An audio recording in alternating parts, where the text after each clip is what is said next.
zigzags, went through your cell phone, saw all the photos, made all the right moves with the wrong one. Be what you want, be what you want, be what you want, what you want what you want to be. Be what you want, be what you want, be what you want, what you want what you want to be. I'm here with Toronto pop artist Veronica, who's had a huge summer releasing her debut album, V1 Mixtape. Hey, thank you. You must be very excited. Yeah, it's been really crazy. Super fun. As an independent artist, what does this album mean to you? This is the first mixtape I've ever released, so the first collection of music. So I think it was just really overwhelming to be able to put out something that nobody's kind of said, you can't do this or you can't do that. It was kind of all on my creative direction. So it was really exciting to do something that I could really call my own. It's the most hard work I've put into something. So I feel like I'm happy to have people hear that and see that. So yeah, it's cool. How does V1 Mixtape represent you and your sound? I think it just represents me as a person. Most people call me V because my name's Veronica. So V1 is going to be the first collection of music that I put out. So I think it just kind of represents who I am. And even all of the songs have to do with situations. And I wrote all the songs about actual life experiences. So I think it's just kind of a little bit of a storyline in a way too, things I've been through. And yeah, it's just all me. It's all out there. Now, a couple of your songs for this album were based on previous relationships. Oh, so is it ever scary releasing songs that stem from personal experiences, especially if those experiences aren't exactly positive? Yeah, it is a little nerve-wracking. And even when you have an ex hit you up and ask you if the song is about them, I'm like, no, maybe. It gets very personal, and you have to be, even writing music, writing things that are very, personal and emotional, it can be a little tough. But also at the same time, I feel like I want my fans to see the real me, so I have to give them everything. If I don't, then it wouldn't be right. Right. What was the process like making the album? Did you, do you come out of it thinking, yep, that's exactly how I imagined it to be? Or did it completely go against what you imagined or what you expected? It was a little tough at first because I was being an extreme perfectionist with everything. So every time that I would go in and record vocals, it had to be right. The sound had to be right. Even instrumentals, they all had to be perfect. So I feel like I put a lot of pressure on myself for it to be exactly how I wanted it to be. And now looking back at it, I realized how long it took me to really find my sound, and it took a while. And now I'm just even more excited to start working on the second collection, because now I realize, okay, this is how I did it. Now I'm so excited to just kind of do it over again. Always on me, I'm the one who won't do that. I'm your number one. I'm your number one, baby. I'm your number one. See my post on Insta, tripping out behavior. Yeah, always number two. Number two. I ain't got the time for your money. I ain't got the time for your money. Your single Money, which is featured on this album, it was released in May and has had tremendous success. Were you surprised by the great response it received? I think so at first. It's always nice to see when things are doing well, because it's just okay, that means I must be doing something right. Something good is happening here. There's something good in the formula. And I think I was just excited to see even the reaction from my fans. It was almost all positive. So I'm okay, yes, that's a good feeling. What's the story behind Money?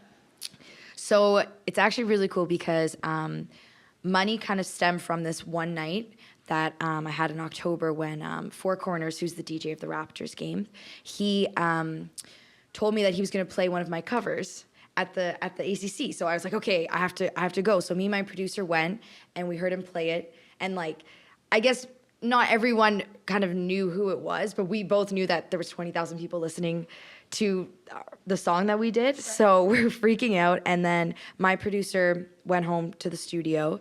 He ended up working on the instrumental to the song. And I was out with Four Corners, and I ended up playing the song at a club. Like, it was just like a surreal night. Yeah. And then he sent me the instrumentals at 3 a.m. as I'm driving home. And then I went to the studio after. We recorded all of it. And then the next day we were like, okay, this is the song was just finished in a day. It was so cool. Yeah. It was really fun. Does it normally happen that fast? No. It was just something that was just spur in the moment. I think the fact that it was just a really like magical night, and things were just really good, and you know, when you have 20,000 people, it was everything that I wanted. So it was it was great. It was really cool. Do you have a favorite song from this album? I think Money might be my favorite, but I also really like Rari too, because just the story behind it. It was something like, it was a relationship I had when I was 16. So it was very new and fresh, but it was also like the worst relationship I had. So it was cool to like write something about it. I race through the 6 side and find me a bad guy. I'm tripping up now. Why don't you go free? Run around, run around, run around. Why don't you go free? Why don't you go free? I race through the 6. I noticed in your songs you're referred to as Queen of the Six. So how has Toronto influenced your musical sound? Oh, I think just the fact that I grew up listening to other Toronto artists as well, and that it's something that I like tend to mention, like places that I go. It's all about like actual real experiences that have happened. I'm with royalty right now. That's so sweet. You've done a lot of remixes and covers of other songs, most recently Call Me by Nav and Metro Boomin. Yes. So what do you look for when you're choosing a song to cover or remix? I think I'm looking for something different. I also really like to find a song that I feel like is gonna blow up. Like, it might be something new, and then I have a feeling like, okay, this could actually be something huge. So why don't I like make my own version of it? Maybe he'll see it, right? Because he's a Toronto artist too. And obviously he's not at like Drake status right now, but he's, you know, I feel like he's someone that can get very famous, very popular quickly. So I'm like, okay, do this cover. And it's weird because it's the first cover I've done that I saw kind of like half and half. Either people loved it or people not hated it, but people weren't feeling it. Right. But then I think that's also a good thing, because the amount of views I was getting, this is the highest amount of views I've had, like in such a short period of time. So I'm like, okay, this is a good thing. But yeah, that cover was so fun to do.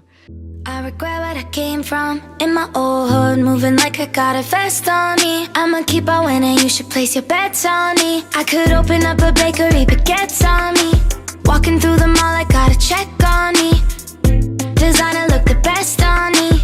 I got lots of pressure, lots of stress on me. Independent, I got people that depend on me. Knew you was a And lastly, your album is called V1 Mixtape. Yes. So what 5 songs would be on your ideal mixtape? The first one would be Nav and Metro Boomin. They did the Minute, Give Me a Minute. Oh, I love that song. So probably that. Definitely a Travis Scott song, because I'm also a huge Travis fan. I love him. What else? Maybe a song from No Doubt, like a Gwen song. Oh, God. Hypnotized by Biggie would probably be on there, too. I think the last one would probably be like a slow jam Drake song, like Days in the East. Or, well, I would be Days in the West for me, because I live in the West End. Or like something kind of slow and sentimental about like a relationship or something. Those would be my top 5. I like them. Well, thank you, Veronica. I love chatting with you. And congratulations again on your album, Thanks so V1 Mixtape, right here. Thank you. Yes, thank you. Thank you. Shout out to Strut Entertainment for facilitating this interview. Oh, hey, did you like that interview? Because there's another one over there. Lady K, out.